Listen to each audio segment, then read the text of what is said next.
No era el peso del cuerpo de un hombre sobre su espalda lo que le robaba el aire, sino el peso de la injusticia. El hormigón helado de la acera se sentía como una extensión de la indiferencia del mundo, una plancha de indiferencia que le presionaba la mejilla, mientras el hedor a tubo de escape y basura se mezclaba con el metálico sabor del miedo en su boca. Mateo sintió la rodilla del agente Miller clavándose entre sus omóplatos, una punta de dolor agudo que irradiaba por todo su torso. A su lado, el agente Harris, el que parecía estar al mando, hablaba en un inglés rápido y cortante. Sus palabras no eran para Mateo, sino para los transeúntes que empezaban a detenerse, formando un semicírculo vacilante. Eran una justificación preventiva, un muro de autoridad verbal construido antes de que nadie pudiera hacer una pregunta. Mateo no entendía todas las palabras, pero comprendía el tono. Era el sonido de quien se sabe impune. Entonces, la mano de Miller le agarró la nuca, le levantó la cabeza bruscamente, y la bofetada resonó seca, un chasquido que pareció silenciar el tráfico por un instante. No fue solo el dolor, fue la humillación absoluta, un acto diseñado para despojarlo de su humanidad en público. El tercer agente, Davis, se mantenía un poco apartado, con la mano sobre su arma, su silencio una forma de consentimiento tan ruidosa como la agresión de su compañero. En la mente de Mateo, una tormenta silenciosa se desató. No era de pánico, sino de una claridad helada. Recordó el rostro de su madre, la advertencia en sus ojos cuando le dijo que en este país la piel y el acento a veces eran suficientes para una condena. No se resistió, no gritó, dejó que su cuerpo se aflojara, una rendición física que ocultaba una voluntad que se endurecía como el acero. Sabía, con una certeza que le recorrió el cuerpo, que este momento no terminaría aquí, en esta acera sucia bajo la mirada de un cielo indiferente. Cada detalle se grababa en su memoria. El diseño de las suelas de las botas de Harris, una pequeña cicatriz sobre la ceja de Miller, la forma en que Davis evitaba mirarlo directamente a los ojos. Lo levantaron del suelo con la misma brusquedad con la que lo habían derribado, sus brazos torcidos dolorosamente detrás de su espalda, mientras el frío metal de las esposas mordía sus muñecas. El mundo se había convertido en un túnel de visión borrosa, enmarcado por los cuerpos de los agentes que lo empujaban hacia una camioneta sin insignias. Las miradas de la gente en la acera eran una mezcla de curiosidad, miedo y una lástima impotente que se sentía peor que la hostilidad. Nadie dijo nada. Nadie se movió para intervenir. Eran fantasmas en su propia ciudad, testigos mudos de un poder que no se atrevían a desafiar. Mateo sintió una punzada de soledad tan profunda que por un momento amenazó con quebrarlo, pero la empujó hacia abajo, hacia el mismo lugar donde guardaba la ira fría y la determinación. Lo metieron en el asiento trasero del vehículo, y la puerta se cerró con un sonido pesado y definitivo, sellando el mundo exterior. El interior olía a plástico rancio y a un sutil ambientador de pino, que no lograba enmascarar el olor a sudor y tensión. Harris se sentó en el asiento del copiloto, girándose para mirar a Mateo. Su rostro estaba impasible, pero sus ojos contenían un desprecio antiguo y practicado. Miller se puso al volante, sus nudillos blancos mientras agarraba la dirección. Davis se sentó al lado de Mateo, su proximidad física una amenaza silenciosa. El viaje fue corto y silencioso. No hubo preguntas. No hubo más insultos. Era un silencio calculado, diseñado para que el miedo de Mateo creciera y se alimentara de sí mismo en la oscuridad del compartimento. Pero en lugar de miedo, Mateo encontró un extraño foco. Se concentró en su respiración, en el ritmo de su corazón, anclándose en las únicas cosas que aún le pertenecían. Reconstruyó la bofetada en su mente. No el dolor, sino el sonido. Aquel chasquido no había sido solo el sonido de una mano contra una mejilla. Había sido el sonido de una línea que se cruzaba. Y ellos, en su arrogancia, no tenían idea de la claridad que le habían regalado con ese golpe. La habitación era pequeña, blanca y sin ventanas. Una mesa de metal atornillada al suelo y 2 sillas completaban el mobiliario. El aire era frío y zumbaba con el sonido bajo y constante de la ventilación. Dejaron a Mateo allí, aún esposado, y cerraron la puerta. El clic del cerrojo fue un eco del cierre de la puerta de la camioneta, otro sello más en su aislamiento. Pasaron los minutos, que se estiraron hasta convertirse en 1 hora, o quizás más. El tiempo perdía su forma en aquel cubo blanco. Era una táctica que él entendía instintivamente. Dejarlo marinar en su propia ansiedad, ablandarlo antes del interrogatorio. Pero Mateo usó ese tiempo para solidificar su resolución.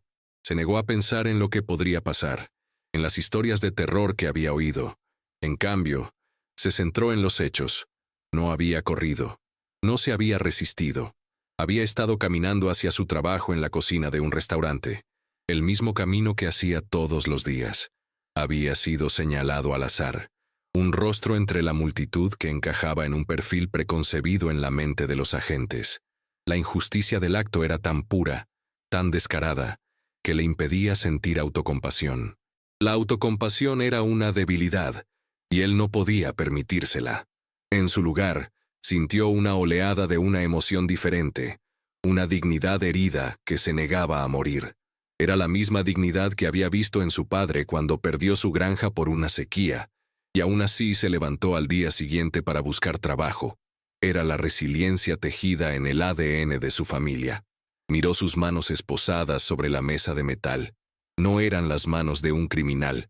Eran las manos que picaban verduras durante 10 horas al día, que enviaban dinero a casa, que construían una vida ladrillo a ladrillo, y no iba a permitir que nadie las definiera de otra manera. Cuando la puerta finalmente se abrió, su corazón no se aceleró. Estaba listo. Entraron los 3 agentes llenando la pequeña habitación con una presencia abrumadora. Harry se sentó frente a él, dejando una carpeta sobre la mesa pero sin abrirla. Era un accesorio, un símbolo de un proceso oficial que no tenía intención de seguir. Miller se quedó de pie detrás de él, cruzado de brazos, su corpulencia proyectando una sombra sobre Mateo. Davis se apoyó contra la pared junto a la puerta, su posición la de un guardián silencioso. «Bueno», comenzó Harris, su voz ahora más suave, casi conversacional, lo que la hacía aún más amenazante. «Vamos a hacer esto fácil. ¿De acuerdo? Sabemos quién eres. Sabemos lo que haces». Mateo lo miró fijamente, sin decir nada. Sus ojos no transmitían desafío, sino una calma inescrutable que pareció irritar a Harris. «Estás en un montón de problemas. Inmigración ilegal, posible conexión con actividades de pandillas en esta área. Podemos hacer que todo esto desaparezca, o podemos hacer que tu vida sea un infierno». La mentira era tan burda, tan transparente, que Mateo casi sintió lástima por él. Estaban lanzando acusaciones al azar, esperando que alguna se pegara, que el miedo lo hiciera confesar algo, cualquier cosa, para detener la presión. «Solo necesito un nombre», continuó Harris, inclinándose hacia adelante. «Alguien que venda en esta zona. Nos das un nombre y te dejaremos ir con una advertencia». El silencio de Mateo se hizo más pesado. No era un silencio vacío. Estaba lleno de todo lo que no decía. Estaba lleno de su inocencia, de su negativa a participar en su farsa. «No sé de qué habla», dijo finalmente Mateo. Su voz era baja pero firme, sin rastro de temblor. 3 palabras simples que desmantelaron su estrategia. La mandíbula de Harris se tensó. Miller dio un paso adelante, y por un segundo Mateo pensó que iba a golpearlo de nuevo. «No te hagas el estúpido con nosotros», espetó Miller, su voz un gruñido. «Te vimos, actuando de forma sospechosa». «Estaba caminando», respondió Mateo, su mirada fija en Harris.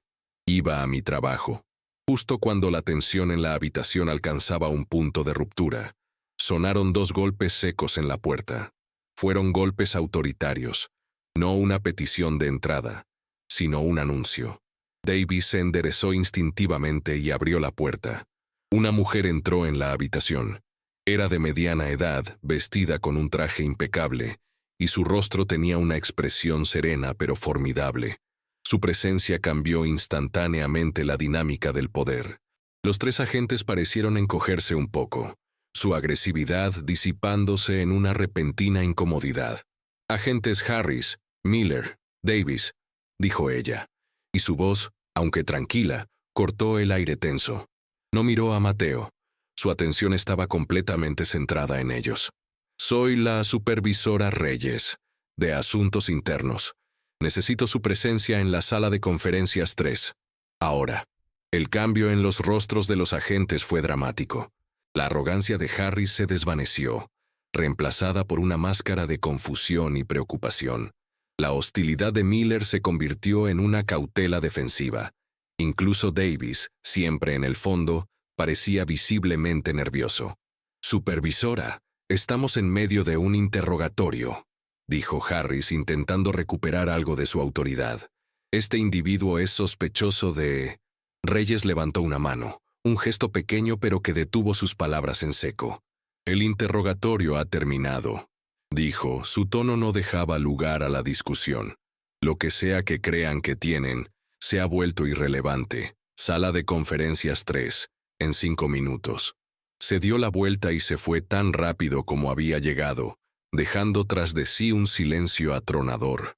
Los tres agentes se miraron unos a otros. La alianza que habían formado en la calle y en aquella habitación se estaba fracturando visiblemente, reemplazada por la semilla de la autopreservación individual. Mateo observó todo esto desde su silla, el frío metal de las esposas recordándole su situación. No entendía qué estaba pasando, pero por primera vez desde que lo tiraron al suelo, sintió que el monolito de su poder omnipotente comenzaba a mostrar grietas. Los agentes salieron de la habitación sin decir una palabra más a Mateo, cerrando la puerta detrás de ellos. Lo dejaron solo de nuevo, pero el silencio esta vez era diferente.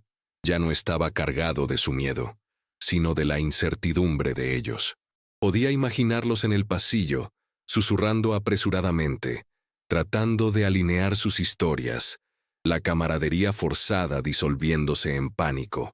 Mientras tanto, en la sala de conferencias 3, la supervisora Reyes esperaba sentada a la cabecera de una larga mesa de caoba.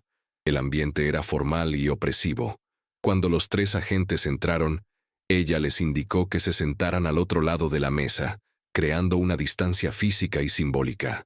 «He revisado sus informes preliminares del arresto de Mateo Vargas», dijo Reyes pronunciando el nombre de Mateo por primera vez, dándole una identidad que ellos le habían negado. Abrió una carpeta frente a ella, pero apenas la miró. Sus ojos estaban fijos en ellos. El informe menciona que el señor Vargas intentó evadir el contacto y mostró un comportamiento que justificaba una detención de alto riesgo. «Agente Harris, ¿puede describir exactamente ese comportamiento?» Harris carraspeó, su confianza ahora completamente evaporada. Caminaba a un ritmo rápido. Evitó el contacto visual. Cuando nos acercamos, pareció tensarse como si fuera a correr. Reyes asintió lentamente, su expresión ilegible. «Agente Miller, su informe complementario indica que fue necesaria una fuerza física significativa para someter al sospechoso debido a su resistencia activa. ¿Puede detallar esa resistencia?» Miller, que antes era una figura de pura agresión física, ahora parecía un colegial llamado a la oficina del director. Se resistió. No quería poner las manos detrás de la espalda. Tuvimos que controlarlo en el suelo para la seguridad de los oficiales. Cada palabra sonaba ensayada, una justificación construida sobre una base de arena. Reyes los dejó hablar. Su silencio era una herramienta más eficaz que cualquier acusación. Dejó que sus explicaciones colgaran en el aire, volviéndose más débiles y menos convincentes con cada segundo que pasaba. Mateo, solo en la otra habitación, no podía oír esto, pero podía sentirlo, como se siente un cambio en la presión del aire antes de una tormenta. «Entiendo», dijo finalmente la supervisora Reyes, su voz manteniendo un tono neutral y profesional que era más escalofriante que la ira. Cogió una tableta que estaba sobre la mesa y la deslizó por la superficie pulida hasta que se detuvo frente a los tres agentes. «Tenemos un problema con sus informes. Verán, el dueño de la tienda de electrónica en la esquina de esa calle es muy meticuloso con sus cámaras de seguridad. No solo cubren su entrada, sino también un ángulo muy claro de la acera pública. Tocó la pantalla. Un video comenzó a reproducirse sin sonido. Era nítido, de alta definición. Mostraba a Mateo caminando a un ritmo normal. Mostraba a los agentes acercándose a él agresivamente. Mostraba cómo lo agarraban sin provocación. Mostraba a Miller empujándolo contra el suelo. Y luego, Reyes tocó de nuevo la pantalla, y el audio se activó, llenando la sala silenciosa. Se escuchó la voz arrogante de Harris, las órdenes de Miller, y luego, el inconfundible y repugnante chasquido de la bofetada. El video continuó por unos segundos más, capturando la expresión de humillación en el rostro de Mateo y la arrogancia satisfecha en la de Miller. Reyes detuvo la reproducción. El silencio que siguió fue absoluto. Los rostros de Harris, Miller y Davis habían pasado del nerviosismo a una palidez cerosa. El video no solo contradecía su historia, la aniquilaba, los exponía no como agentes de la ley manteniendo el orden, sino como matones abusando de su poder sobre alguien que creían indefenso y sin voz. La política del departamento sobre el uso de la fuerza es inequívoca, continuó Reyes, su voz ahora cortante como el hielo. La política sobre la falsificación de informes oficiales también lo es. Y la política sobre la violación de los derechos civiles de un individuo es el fundamento de nuestra existencia. Agente Harris, agente Miller, agente Davis, dijo Reyes, su mirada pasando de uno a otro, deteniéndose en cada uno de ellos, obligándolos a enfrentar la enormidad de su transgresión. En los 7 minutos que tardaron en llevar al señor Vargas desde esa acera hasta la sala de interrogatorios, este video fue subido a la nube por el dueño de la tienda y enviado por correo electrónico a un contacto de nuestra oficina de asuntos internos. Antes de que ustedes hubieran empezado su interrogatorio, su carrera ya había terminado. La declaración fue lanzada con una finalidad fría y brutal. No había ira en su voz, solo el peso de una consecuencia inevitable. La bofetada, dijo, mirando directamente a Miller, no fue un acto de control, fue un acto de agresión, un asalto, y fue presenciado no solo por los transeúntes, sino que está documentado en una calidad irrefutable. Se volvió hacia Harris. Y su informe, agente Harris, no es un error de juicio. Es una mentira deliberada para encubrir ese asalto. Una felonía. Finalmente, su mirada se posó en Davis. Y su silencio, su complicidad, lo hace tan culpable como a ellos. Se reclinó en su silla, su trabajo casi terminado. Les pido que coloquen sus placas, sus credenciales y sus armas de servicio sobre esta mesa. Están suspendidos con efecto inmediato, a la espera de una investigación criminal que llevará a su despido y a posibles cargos penales. El impacto de sus palabras fue visible. La incredulidad luchó con la desesperación en sus rostros.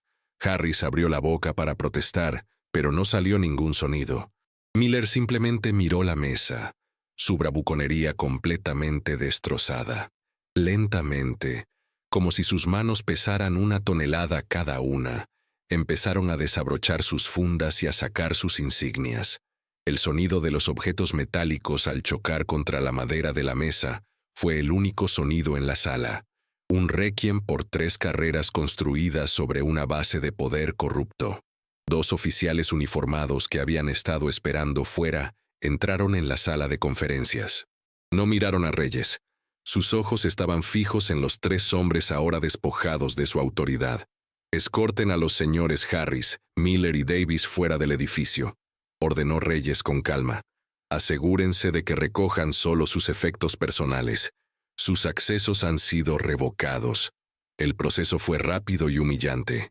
Los hombres que habían entrado en esa habitación como depredadores salieron como presas, sus rostros una mezcla de furia impotente y pánico. Mientras los escoltaban por el pasillo, pasaron por delante de la sala de interrogatorios donde Mateo todavía esperaba.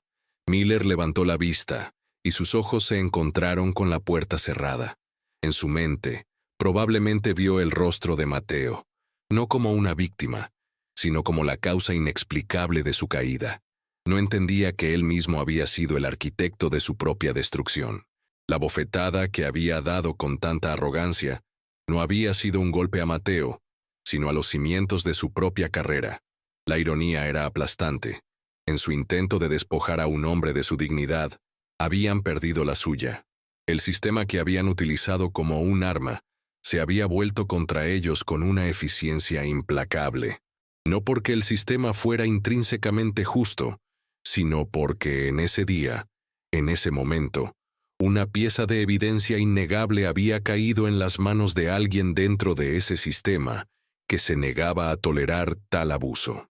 La supervisora Reyes se quedó sola en la sala de conferencias, mirando los 3 juegos de insignias y armas sobre la mesa.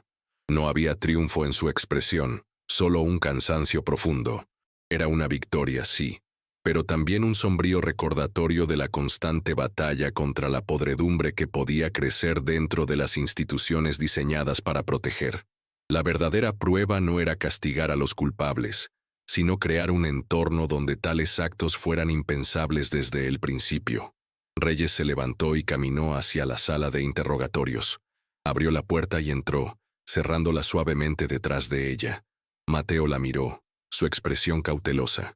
Reyes se acercó y, usando una llave, abrió las esposas de Mateo. El chasquido de la liberación fue suave, pero resonó profundamente. «Señor Vargas», dijo, su tono ahora completamente desprovisto de la dureza que había usado con los agentes. Era respetuoso, formal. «Mi nombre es Supervisora Reyes. En nombre de mi agencia, le ofrezco mis más sinceras disculpas por el trato que ha recibido hoy.